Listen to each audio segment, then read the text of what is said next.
Hello friends, welcome to my channel Vasu foods. ఇవాళ recipe వచ్చేసి సేమియా తేనె వడలు. ఇక ఆలస్యం చేయకుండా రెసిపీలోకి వెళ్ళిపోదాం.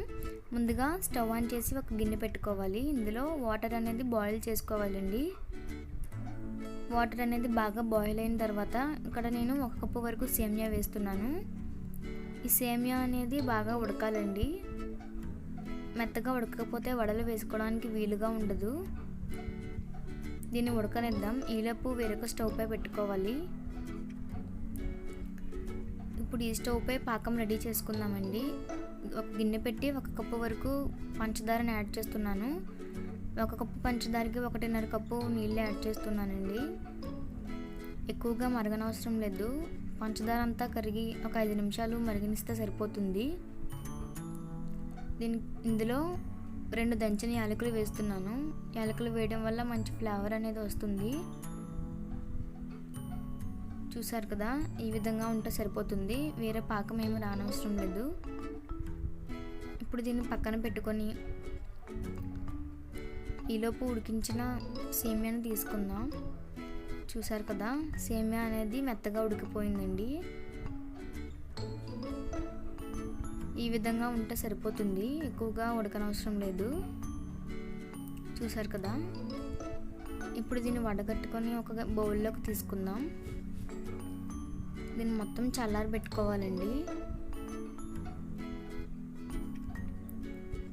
చూసారు కదా, ఈ విధంగా ఇది కొంచెం గోరువెచ్చగా ఉన్నప్పుడు మెత్తగా పిసుక్కోవాలి.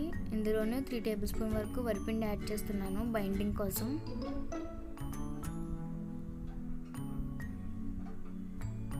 ఈ మిశ్రమం అనేది కొంచెం గట్టిగా ఉన్నట్లయితే కొంచెం వాటర్ యాడ్ చేస్తూ గారెల పిండి వల్ల కలుపుకోవాలి.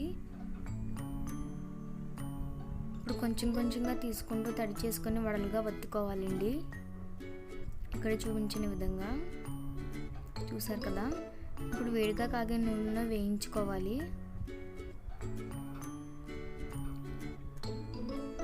ఈ ప్రాసెస్ అంతా కూడా మీడియం ఫ్లేమ్లోనే వేయించుకోవాలండి. ఎందుకంటే సేమియా కదా వేసాం, కలర్ అనేది కొంచెం లేట్గా వస్తుంది. మీడియం ఫ్లేమ్ మీద వేయించడం వల్ల క్రిస్పీగా కూడా ఉంటుందండి. ఇప్పుడు వడలు రెడీ అయిపోయాయి. ఇప్పుడు ముందుగా సిద్ధం చేసుకున్న తేనెలోని వీటిని నానబెట్టుకోవాలండి. ఒక 5 నుండి 10 నిమిషాల వరకు నానితే సరిపోతుంది.